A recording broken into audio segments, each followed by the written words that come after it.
I'm here with Dr. John Demartini today. He's a behavioural specialist who's dedicated over 43 years of his life helping businesses, consulting, and working with people to improve their situation regardless of the external environment.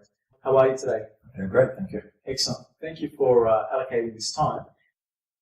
In your view, what are your thoughts about people working what they have regardless of the external environment? For example, the economy, the business situation at the moment, or even external forces? Well, it was William James who said that the greatest discovery of his generation is that human beings can alter life by altering their perceptions, decisions, and attitudes of mind. So it's not really what happens to us on the outside that is determining it. It's how we perceive it and decide what we do with it. So if a person is really caring about humanity and finding out what the true needs currently are, even in a changing environment, and keeping current with the true needs, and making sure that they're offering services that match those needs, they can take a challenging environment, under quotations, and turn it into great opportunities. When there was a tsunami, for instance, in Phuket in 2004, the bicycle industry flourished, and the demolition area flourished. And there was always businesses that boomed during those times. You don't hear about. You only hear about the devastation. So the wise individual will care enough about humanity to have enough adaptation and resiliency to go and fill the new needs. So there's never really a downtime. There's just a different time. So it's about adapting. Well, if the person is doing something that's meaningful, that they love doing, that serves individuals, and it's universal in its service, there may be slight variations, but they mitigate those variations by being resilient enough to tweak what they're doing to meet the needs and just keep flourishing. Sure. And we see that time and time again with technology, for example. Those who keep up with technology flourish, and those who miss technology. For example, I think it was Kodak with the film. They basically lost the boat and missed the digital camera age. Yes, they missed the digital camera. I think they're out of business today. But it's about caring, because caring means you're constantly caring enough to find out what the needs of the person is today. Just like a parent caring for the children's value systems and needs are going to be changing as they go and mature. So meeting those needs each time is we're being trained as a parent to meet those needs as a child. But that spills over into business. The changing environment, the changing needs of the people in society. If we care enough, like we do our children, about humanity, we will meet those needs and have foresight to anticipate what they are. The people who can see in advance where it's going are the ones taking advantage of it. I was in South Africa meeting with a gentleman named Vivian, who owns a company called Neo Africa. And he has many subsidiaries inside that company. And about 8 years ago, he was telling me about the iPhone and the phone business and where it's headed, and that someday we'll do everything by the phone. And a decade ago, that was really quite foreseen yet. And so he was already planning with the IT companies and doing what he was doing and involved in electronic energy systems and minerals and mining, and he was already developing what was going to be needed for that. He's flourished because he had foresight to think of what the needs were, and he was able to create the industries to do it and participate in the industries that were doing it. So there's never a lack of opportunity to a person who cares about humanity and has foresight and adaptability to go and meet the needs. Sure. And how do people, especially business owners in small businesses, develop that foresight in your view? Well, every individual has a set of priorities and set of values that they live their life by. And whenever they're living congruently and in alignment, authentically with their highest value, they have the greatest resilience factor. They have the greatest foresight, greatest vision, the greatest adaptability, the greatest innovation capacities. So living congruently with what's highest on your value is one of the keys of adapting to a changing environment. Stress is the inability to adapt to a changing environment. And the second you actually are living by the highest values, you have the greatest resilience, and you mitigate the volatilities that are growing by having foresight and coming up with solutions. And if you see things, no matter what happens, is how it's helping you get closer to what you really want, you're adaptable. One of the greatest questions I've learned is, how is whatever I'm experiencing today helping me fulfill my mission? No matter what it is, supportive or challenging, no matter how does it help me fulfill my mission?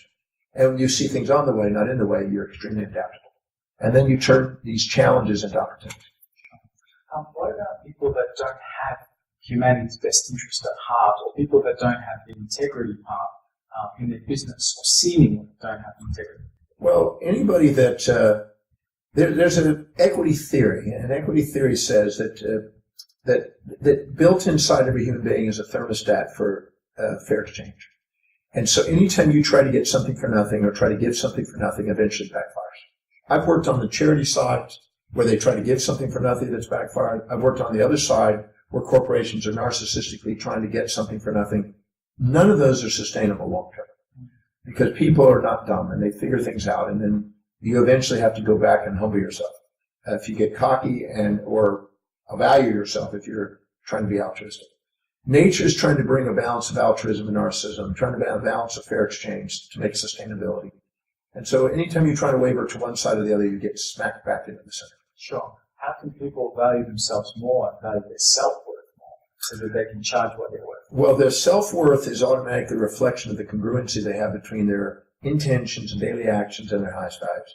Whenever they're doing something that's truly valuable, that they value in their life, their self-worth goes up. And anytime they are trying to subordinate to everybody else and try to infiltrate themselves with everybody's expectations and do things that aren't really meaningful to them, they devalue themselves. And then they try to look for immediate gratification to compensate by buying other brands to make them feel important, etc., which are transient effects at best. Doing something that's meaningful, that serves people, that's high in your values is the key to growing self-worth. When you do, you have a tendency to want to serve humanity. You love solving problems. And so you tend to mitigate these volatilities of narcissism and altruism, and you try to find fair exchange. It's the only thing that's sustainable. I was asked by a gentleman named Winston in South Africa recently, who works with governments and the presidents of governments, and he is involved with getting $4 and $5 billion tranches of money coming into the country to build infrastructure. And he was talking about how some of the presidents are thinking of immediate gratification and thinking of filling their pockets and have some degrees of corruption, and they're not basically thinking long term, which actually makes them more prosperous. In the long run, they'll come out with more if they do something for the society, because when they stop being president, they'll reap the rewards of the services they provided and the name and the brand and legacy that they created. And so shifting that. But what happens is when people are not understanding that, they're not knowing how to live in the executive center of their brain, they just want immediate gratification. That's a sign of living by low values, and it eventually bites you. You eventually have corruption. You eventually get the world against you, and you, instead of leaving a legacy and actually building wealth, you end up destroying the very wealth you thought you were going to get from immediate gratification. We've seen many examples of that, and we haven't seen enough examples. Yeah, well, we're seeing that. I see that in almost every country. It's a development stage of a country. As Plato talked about in the Republic, there's stages of moral and social development in socioeconomics, and it's a stage. And whenever you have disempowered people, you tend to have these autocrats and these monarchs or these oligarchs or whatever that try to do that. But eventually, and they try to suppress the education of the people and keep it going. But eventually that humbles because revolutions occur. And other countries come in today, because we're living in a global society, and they come in here and knock it down. So nature is forcing us, and wisdom is knowing how to keep those in equanimity right from the beginning. Much wiser. Yeah. And the opposite of that, exactly as you pointed out, is the legacy like Nelson Mandela's legacy and so on. Well, even Nelson Mandela had a few sides. Winnie, I've chatted with Winnie, his former wife. He has some other sides of the coin, too. Almost everybody has two sides, and you want to make sure you know both sides, otherwise you fantasize about people or live in fantasies of, putting them up on pedestals. I would say nobody's worth putting on pedestals or pits, but everybody's worth putting in hearts. And we all have two sides, and it's wise to have those and honor those two sides and not live in fantasies about it. But Nelson Mandela at least stood for a cause that has left an ideal in society. Now the ANC, who's in South Africa, was supposedly leveraging off that, but they're not living by it, and they're being humbled by a new DA that's coming up and empowering, overriding them, because nature's doing its job. Nature, there's laws of humans, and then there's laws of nature and laws of the universe. And you can't break the laws of the universe, but you can certainly try to override human laws. But eventually the laws of nature will get you, bring you back into balance. And that comes back to the fair exchange and understanding both sides of the coin. Yes, I think Emerson said it in his essays on compensation.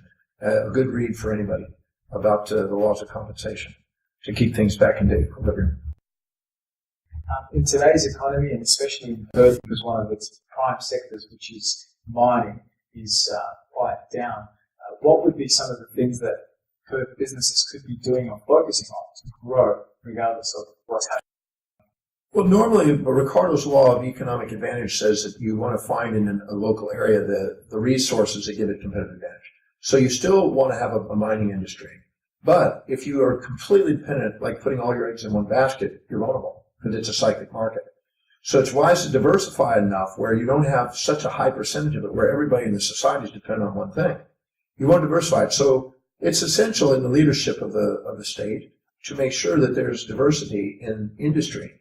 So you'll bring tourism, you'll bring other industries, IT industries, everything else. There's other industries that can be developed here in Perth, and that's essential. So when there's a downsizing temporarily of the mining, there'll be entrepreneurs that are out there building new entrepreneurial adventures, and that actually helps the overall economy with diversity. So that way it mitigates the volatilities of the next cycle. The cycles will come again. So if you don't learn the lesson the first time, you'll repeat the cycle. That's what lessons are about. So diversity is going to be essential. Globalization is going to be essential. So no matter where the market is, there's always somebody that wants the market. And that's the nature of the beast. Common sense would say that when things are quiet, it's a good time to develop your people and to be prepared for when the cycle picks up again. But what seems to be happening is this knee-jerk reaction, and companies are slashing the number of employees, sometimes, or in some cases, by half. What are your thoughts on that? Well, it was Paul Allen and Bill Gates that are very cautious. I'm a very cautious person. I don't like to gamble. I like to invest. And they are known for carrying at least a year, if not more, of liquid capital to endure economic challenges. I'm a firm believer of keeping liquidity. Some of the biggest companies in the world have anywhere from 40 up to 100% of an annual income to the company in liquid capital and reserves. So I'm a believer in that. And I think what happens is sometimes people are wanting to use that money for immediate gratification and quick fix instead of having liquidity. And then when all of a sudden the downturn hits, they don't have the liquidity to sustain it. And so they have to downsize. And then they upsize and they downsize and they upsize. And they think that's good management, but it's actually a sign that they allowed it to grow too fast and got greedy and allowed it to grow too small and got narcissistic there. And that's a sign of mismanagement in the long run. Wiser to make sure that I think Southwest Airlines did a great job in maintaining a stable progression of growth in comparison to a lot of the other airlines, where they'd rise up and they'd just go build these monstrous things and then they downsize things and they'd have a new CEO on the rise and another CEO coming down. It's insanity. So what it is it's basically out of governance that leads to those extreme volatilities. And the person that has governance is able to mitigate some of those volatilities and stabilize it. So don't grow too fast, don't grow too small, or don't downsize too quick. Mitigate those by thinking long term and having the liquidity. The greater the liquidity, the less the volatility. And the greater the vision, the less the volatility. It comes back to balance, the fair exchange. Yeah. Even I think Gina right now in some of her mining interests, she's diversifying it into agriculture. She's buying fertilization plants. She's doing things and diversifying herself, so she's preparing. That's smart. You're diversifying in other industries that are also going to be necessary. Planting, because your country in Australia, you have so much land, and so utilizing that land in more efficient ways is what people who are thinking foresight are going to do. They're going to mitigate that. So if this is down, this is up. If this is up, this is down. You're hedging against those volatilities. Thank you very much, Dr. John DiMartini. Appreciate your time. Thank you. Appreciate it.